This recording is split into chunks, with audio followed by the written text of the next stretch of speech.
Bir garip sessizliğin ardınca külək esti. Həyəcandır ya nədir, bilmirəm, ürək esti. Sən kimi gülümsədi, ağlamı mənimsədi. Yaxınlaşdı addım addım. Dünən birini sənə oxşatdım. Həmin gecə, həmin hava, həmin küçə, həmin yağış.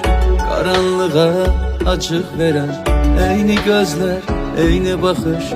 Mən lal olub dayandıqca deyirdi ki, mənlə danış. Düşündüm ki, sənə çatdım. Dünən birini sənə oxşatdım. Payın olsa bu dünyada əvəz etməz səni o da. Bu əbədi ayrılıqmış, əcəb saldın bizi o da. O küçənin başındaca, gözlərimin yaşındaca. Səndən uzaq düşüb baktım. Nahaq onu sənə oxşatdım. Payın olsa bu dünyada əvəz etməz səni o da. Bu əbədi ayrılıqmış, əcəb saldın bizi o da. O küçənin başındaca, gözlərimin yaşındaca. Səndən uzaq düşüb baktım.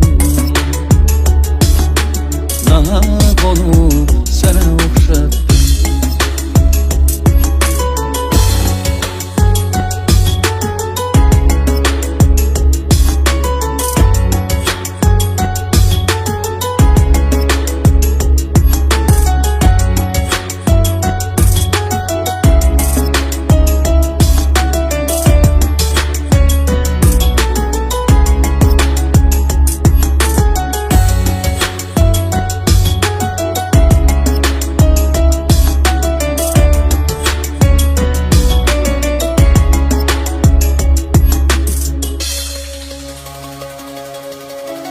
İlahi insan insanı bu qədər mi oxşayarmış? Əmin oldum hər gözəlin ardasa oxşarı varmış. Saçındalar atmağından, qaşlarını çatmağından, aləmi bir-birinə qattın. Dünən birini sənə oxşatdım. Qollarımda oxşadığın saçlarının qoxusu var. Qəribədir sevənlərin qonaqpərvər yuxusu var.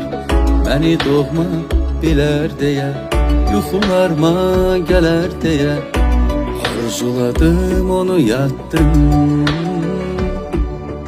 Dünən birini ona oxşatdım. Payın olsa bu dünyada əvəz etməz səni o da. Bu əbədi ayrılıqmış, əcəb saldın bizi o da. O küçənin başındaca, gözlərimin yaşındaca. Səndən uzaq düşüb baktım.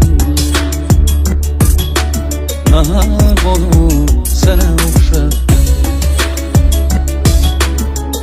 Payın olsa bu dünyada əvəz etməz səni o da.